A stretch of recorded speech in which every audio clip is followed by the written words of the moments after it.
In the southwest of the UK, in the county of Devon, the Devonshire Heartland Way runs through the centre. It starts in the east at the small village of Stoke Cannon, just outside the city of Exeter, and progresses westward to Okehampton, which is on the outskirts of Dartmoor. Total length of the route is around 45 miles. The fourth section starts at North Tawton and heads mostly southward until it meets up with the much larger town of Okehampton. I'm in the village of North Tawton and we're starting the fourth section of the Devonshire Heartland Way.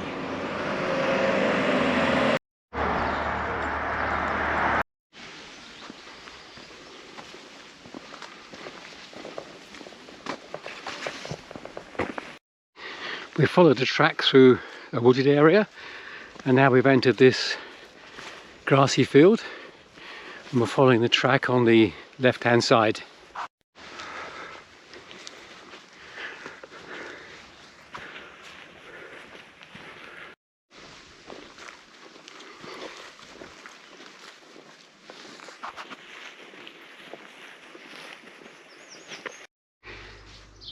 At 1.25 miles, I've come down off the hill and we're passing the rather picturesque Eo farm.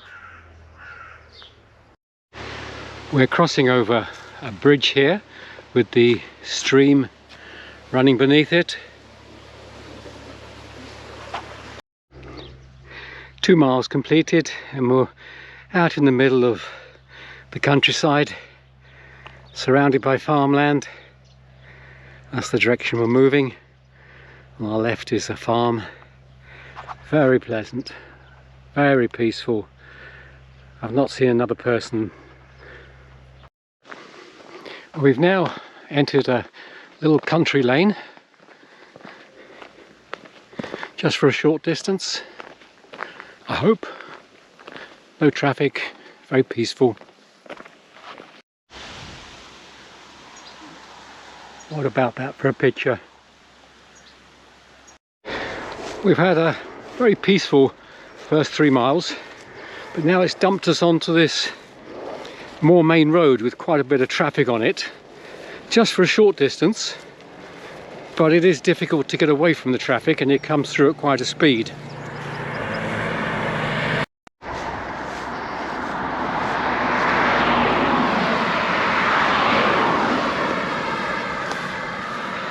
Well, that was 300 metres of a not very pleasant walk.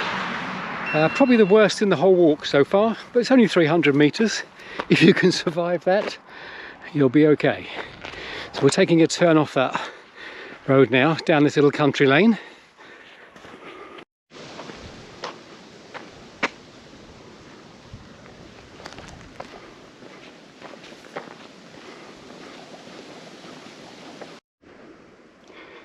Just more panoramic views of the mid-Devon hills.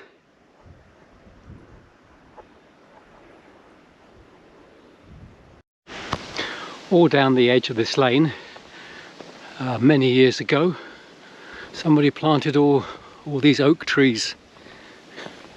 I'm guessing they're the best part of 100 years old, because it's a very slow growing tree, but rather nice.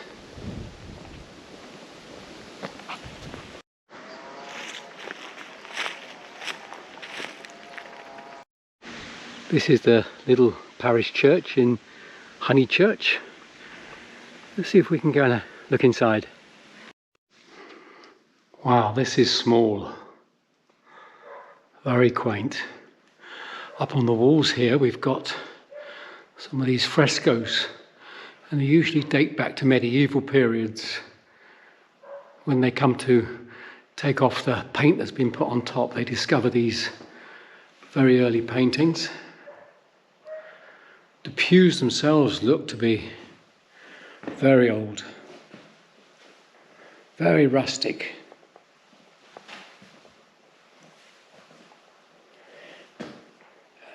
The floor is just boards.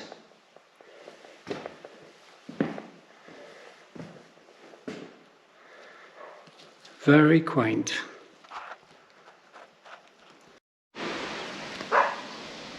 Outside, just a small graveyard with perhaps 20 stones. A dog in a neighbouring farm doesn't like me being here. We've come down a steep hill and now we have this little rustic bridge over at the moment a muddy patch, but we've had a lot of dry weather recently, so probably it's a lot wetter than this normally.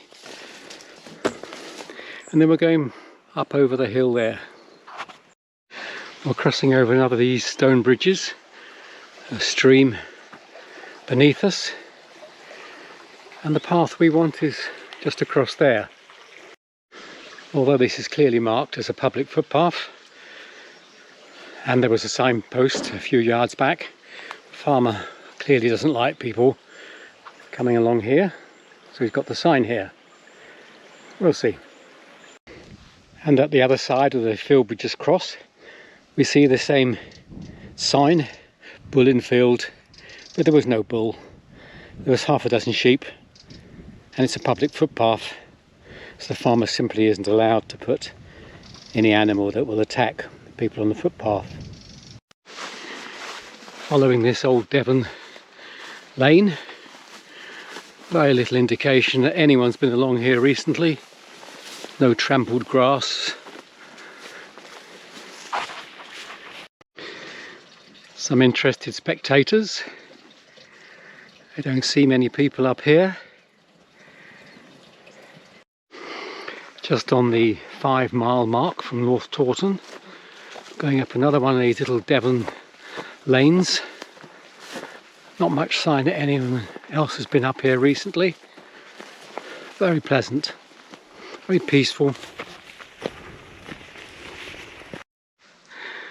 We do our best to keep the paths clear, so when we come across these brambles, then out come the secateurs, and that's cleared out the way for the next person.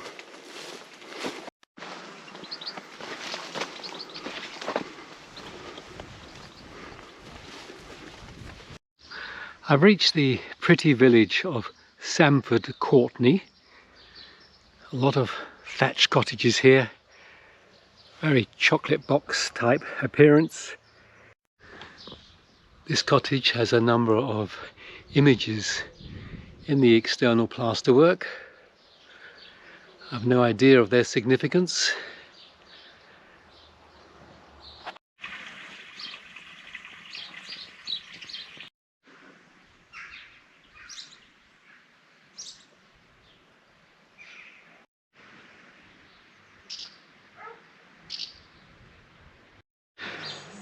This is the parish church. I'm doing a separate video on the church, so if you want to see the inside and some of the memorials, look out for the parish church of Sanford Courtney.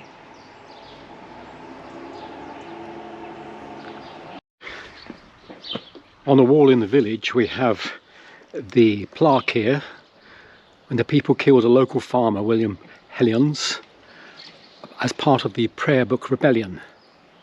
The Prayer Book Rebellion was when they introduced an English version of the prayer book, and the people in Sanford Courtney took against it and wanted to maintain the Latin version. William Hellions was arguing for the English version, but on the steps of the church the rest of the people of the village didn't like it, so they stuck a pitchfork in him and he died. That was the Prayer Book Rebellion, which was soon put down, and the prayer book became English. Nearby are these two plaques, which are the War Memorial. There's a list of names there of people who gave their lives in the 1418 war, and beneath it are more names.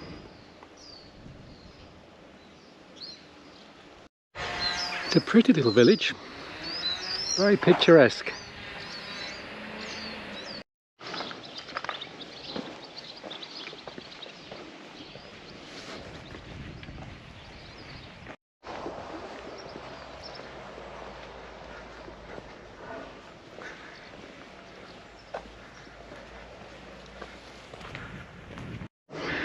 We've just had a small diversion. The footpath sign and the map shows the path going directly across this field of crops, but there's no way to get through it, so we had to divert a couple of 100 yards and come up the lane instead. Just another indication that the Devonshire Heartland Way footpath is very little used. We're just passing over a stone bridge which goes over the Okehampton branch line. Trains run down there once an hour into Exeter.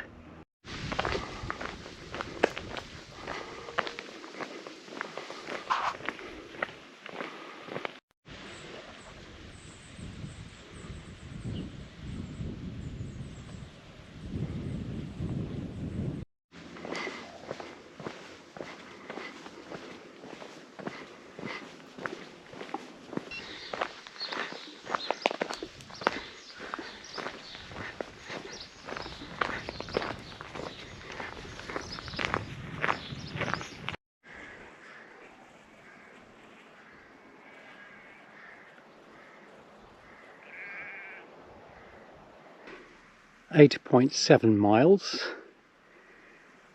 and we're just progressing alongside some fields with some wonderful views of the countryside. Well, we've just come up to another one of these totally overgrown paths. If you look down there, it's nothing but stinging nettles to get through, but that's the way the route is signposted. So we're going to have to give it a try. Well, that's a first. The path was completely overgrown. Nettles, brambles, just generally couldn't get through, and no real indication of where the path should have run. It turned into a field, and it's just an utterly overgrown field, and there was literally no way to get through it. I've had to come up through a farmyard, and I'm well off track now, and according to the map there's no easy way back onto the Heartland Way. It may be that we're going to draw a line under the walk at this point. 9.5 miles done. Well, I don't recommend that to anybody. I've climbed over locked gates, I've scrambled over fences with barbed wire across the top, I've marched across fields, I've even found way through hedges, and eventually I've got myself back onto the Heartlands Way trail. Well, I'd say to you, this is going to be a difficult one for you to do, because the trail just peters out into thick undergrowth near a farm, and there's no obvious detour unless you take your life in your hands like I did. Anyway, I'm back here, pretty exhausted from all that scrambling, but I'm back on the trail. We're coming down a steep hill into the little village of Okehampton.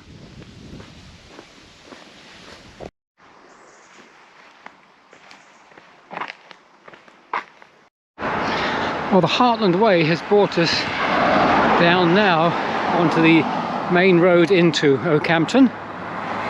The signpost said 1 mile to the centre of Okehampton, so we've got a rather inauspicious walk now down into the town centre.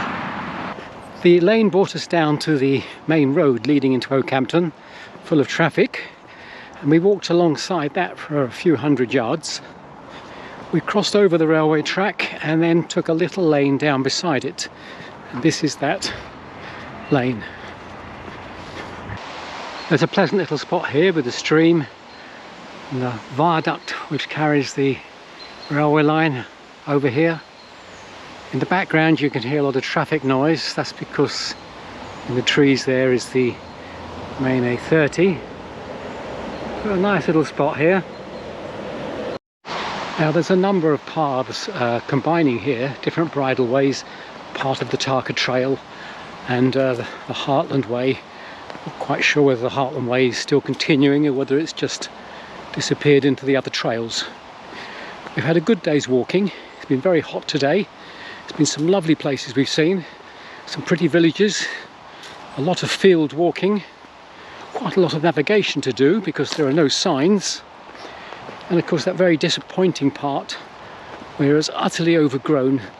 It was quite impossible to get through, and we had to take other measures.